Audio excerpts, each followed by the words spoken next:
Assalamualaikum warahmatullahi wabarakatuh. Bapak-bapak, ibu-ibu yang dirahmati Allah, yang sudah selesai menunaikan salat fardu subuh di Masjid Singengujai, Kota Nopan. Alhamdulillah. Bismillah walhamdulillah wassalatu wassalamu ala Rasulillah wa ala alihi wa sahbihi wa man tabi'ahu wa walah. Rabbi shrah li sadri wa yassir li amri wahlul 'uqdatam min lisani yafqahu qawli. Subhanaka la ilma lana illa ma 'allamtana innaka antal alimul hakim. Mula-mula sekali kita mau merenungkan 1-2 ayat yang dibaca dalam salat tadi, surah An-Nazi'at. Nama surahnya surah An-Nazi'at, juz 30, halaman 583 584. Kita sudah bilang sebelum ini, orang yang salat sepatutnya baca Quran. Kalau ingin salat itu meningkat, sepatutnya kita membaca Quran. Sama ada sebelum salat atau sesudah salat. Sama ada di masjid ataupun di rumah. Orang yang datang ke masjid di pagi hari, kalau dia membaca Quran di masjid di pagi hari, 1 ayat dibacanya nilainya, kalau mengikut standar zaman dulu, nilainya 1 kendaraan mewah. 1 kendaraan mewah. Dulu kendaraannya unta. Belum ada Avanza, belum ada Mercedes, belum ada BMW, belum ada yang lain-lain. Yang ada dulu unta. Rasulullah mengatakan, siapa yang datang ke masjid di pagi hari, kalau dia membaca kalamullah di masjid, 1 ayat nilainya 1 unit kendaraan mewah. Tadi dibaca surah An-Nazi'at, Bismillahirrahmanirrahim, 46 ayat ya.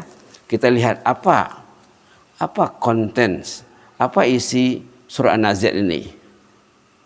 Karena Al-Quran ini surah ataupun surat. Surat dalam bahasa Indonesia itu asal maknanya daripada surah ya, tapi jadi surat. Quran ini surat kekasih untuk kekasihnya. Quran ini surat kekasih untuk kekasihnya. Allah sangat kasih sama orang itu. Lebih daripada kasih sayang dirinya terhadap dirinya. Allah lebih kasih sama setiap orang, lebih dari kasih sayang ibu terhadap anak kecil yang baru lahir. Kita karena ada dalam keyakinan kita, di kepala kita mesti ada, Allah itu sayang sama saya, Allah itu suka sama saya. Lebih dari kasih sayang ibu bapak kepada anaknya, lebih dari kasih sayang kakek sama cucunya, contohnya lah ya. Maka Allah di sini memperingatkan, wan nazi'ati gharqa wan nasyitati nashta wan nazi'ati gharqa. Orang yang jahat, yang lengah dan lalai akan dicabut ruhnya dengan kasar. Ini cerita orang yang akan mati. Orang yang lengah dan lalai, cuai, pendosa, pemaksiat, akan dicabut rohnya dengan kasar, dengan bengis. Wan nasyitati nashta. Demi malaikat yang mencabut roh orang yang taat dengan lemah lembut, bagaikan menarik rambut dalam tepung. Rambut tidak putus, tepung tidak berselera. Orang yang jahat akan dikasari waktu nak meninggal. Orang yang baik akan dibelai dengan kasih sayang Allah. Karena kekasih Allah mau meninggal, orang ini selalu ke masjid, orang ini selalu pegang Quran, orang ini selalu berbuat taat, orang ini suka salat fardu berjamaah, suka salat sunat, qabliyah ba'diyah, rajin tahajud, rajin duha. Kalau dia nak meninggal, mesti dicabut ruhnya dengan lemah lembut. Wan nasyitati nashta. Subhanallah. Kita dah cerita kemarin. Sebelum ini juga cerita kasih sayang Allah kepada kekasihnya. Seperti kemarin diceritakan sahabat baik saya, sama-sama dulu bertugas di Brunei. Saya sudah tamat kontraknya, dia pulang ke kampungnya, ke Fatani, Thailand. Dia dicabut ruhnya di masjid sesudah salat subuh, menunggu salat duha. Kemarin juga sudah diceritakan ibu yang rajin baca Quran, rajin mengikuti pengajian di masjid, tekun sholat berjamaah, tekun sembahyang sunat.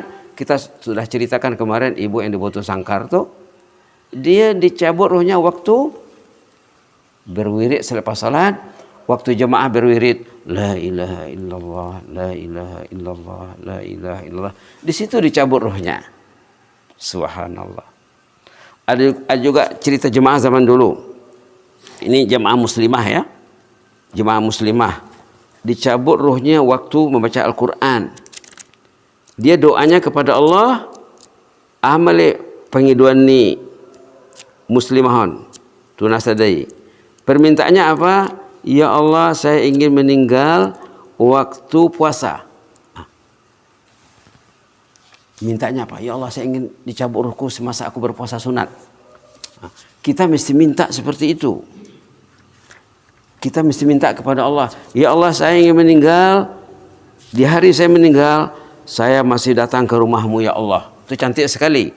Ya Allah, saya ingin meninggal. Di hari saya meninggal, saya masih melangkah ke rumahmu memenuhi panggilan azan. Itu sangat cantik sekali. Ya Allah, di hari saya meninggal, saya ingin malamnya saya sholat tahajud. Nah, muslimah yang kita ceritakan ini mintanya kepada Allah apa doanya? Ya Allah, saya ingin meninggal dunia waktu puasa. Dia memang rajin puasa. Puasa. Siam. Lalu di hari dia meninggal, ruhnya akan dicabut. Dia bersiam, dia berpuasa, dia membaca Quran, dia membaca ayat 127 suratul An'am halaman 144. Apa ayat dibacanya? Lahum darus salami 'inda rabbihim wa waliyum bima kanu ya'malun. Tersedia untuk orang ini jannah darussalam. Tersedia untuknya jannah darussalam. Wa huwa waliyuhum. Allah itu wali. Wali itu pelindung. Wali itu pelindung. Allah melindungi orang tu. Wali juga mana penolong. Ditolongnya orang tu untuk tidur awal, untuk bangun awal, ditolongnya untuk pergi ke masjid.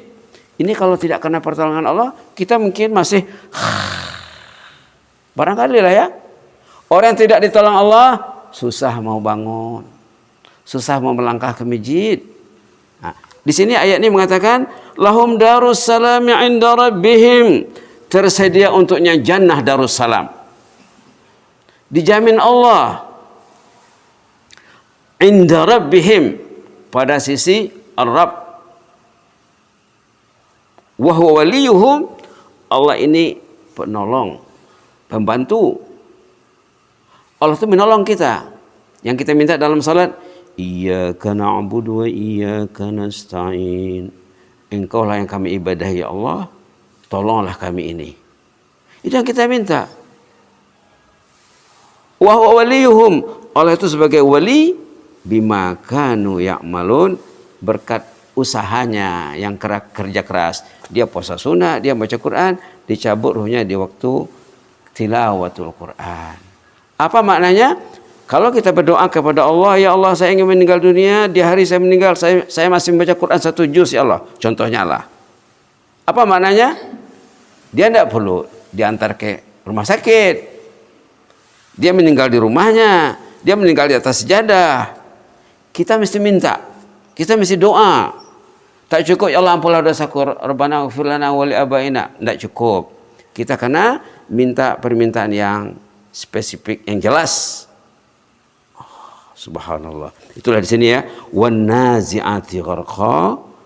Orang itu akan dicabut ruhnya dengan bengis dan kejam kalau dia lengah dan lalai. Wan nasyitati nashta. Orang itu akan dicabut ruhnya dengan lemah lembut kalau dia termasuk kategori orang yang taat. Itu satu ya. Satu lagi kita akan lihat di penghujung surah. Di penutup surah Allah memperingatkan di sini ada 2 syaratnya nak masuk jannah. Dalam surah An-Nazi'at ada disebut 2 sifat ahlul jannah. Apa katanya di sini? Subhanallah. Wa amma man khafa maqama rabbih wa nahan nafsa 'anil hawa fa innal jannata hiyal ma'wa. Halaman 584 ayat 41 42. dua sifat ahlul jannah disebut dalam surah An-Nazi'at. Wa amma man khafa maqama rabbih wa nahan nafsa 'anil hawa fa innal jannata hiyal ma'wa. Siapa yang takut menghadap ke makam kebesaran Allah. Kita takut kepada Allah. Ahlul jannah, orang yang takut kepada Allah. Ahlul khauf, ahlul khasyah. Ahlul jannah, orang yang rasa takut kepada Allah sangat tinggi. Takut dia kalau azan berkumandang dia tak dengar. Ataupun takut dia kalau azan berkumandang, telinga kepalanya mendengar, telinga hatinya tak dengar. Na'udzubillah. Wa amma man khafa maqama rabbih. Siapa yang takut menghadapi makam kebesaran Allah, terutama sekali nanti di hari kemudian. Di hari kemudian kita akan ditanya satu persatu. Semua kita akan menghadap Allah one by one. Fardan. Satu-satu ditanya. Bapak berapa umur? 60, 70.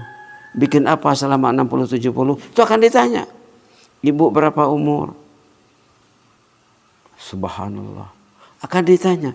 Jadi kalau kita takut kepada Allah, satu syaratnya untuk masuk jannah, wa nahan nafsa 'anil hawa, dan kita mengkontrol, menjaga, mengekang kehendak nafsu. Nafsu ingin tidur, dikontrolnya. Patut tidur, dia tidur. Patut bangun, dia bangun. Jangan patut tidur, dia masih bangun. Patut bangun, dia masih tidur. Wah. Patut bangun, masih tidur. Patut bangun jam 4, masih tidur. Tidak betul. Patut tidur, masih bangun. Patut tidur jam 10, masih bangun. Jam 12 masih bangun. Jam 1 belum tidur. Itu tidak termasuk di sini ya. Di sini dibilang apa? Wa nahan nafsa 'anil hawa. Orang itu mengekang kehendak nafsunya. Mengkontrol, dijaga. Patut tidur, patut bangun, bangun. Patut tidur jam 9.30 ataupun jam 10. Dia mesti tidur supaya dia bangun nanti jam 3.30 contohnya. Kalau dia tidur jam 10, 11, 12, 1, 2, 3, 4, sudah 6 jam.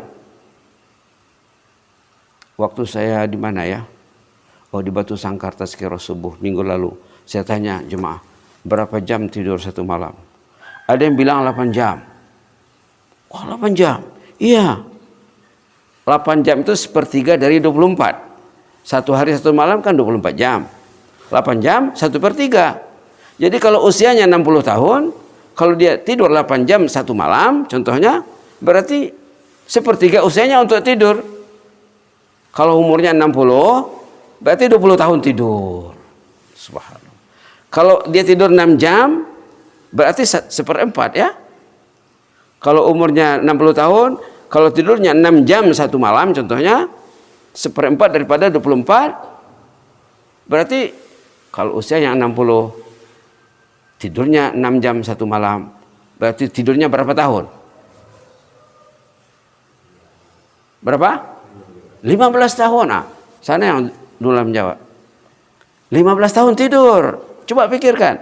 Kalau dia tidur untuk berniat nak pergi ke masjid sembahyang subuh, tidurnya ibadat. 20 tahun tidur ibadat. 15 tahun tidur ibadat.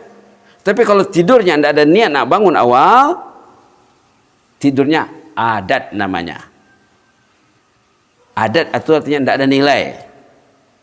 Ibadat ada nilai. Subhanallah.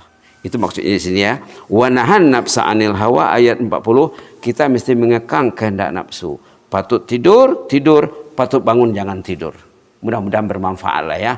Aku qouli hadza wa astaghfirullah lakum. Allahumma zidna wa la tanqusna wa akrimna wa la tuhinna wa a'tina wa la tahrimna wa athirna wa la tu'sir alaina wa adina wa arda'na ya karim. Rabbana ighfir lana wa li abaina wa ummahatina. Allahumma ighfir lana dhanbana kullah dikkahu wa jillahu wa awalahu wa akhirahu wa alaniyatahu wa sirrah. Subhana rabbika rabbil izzati amma yasifuna wa salamun alal mursalin.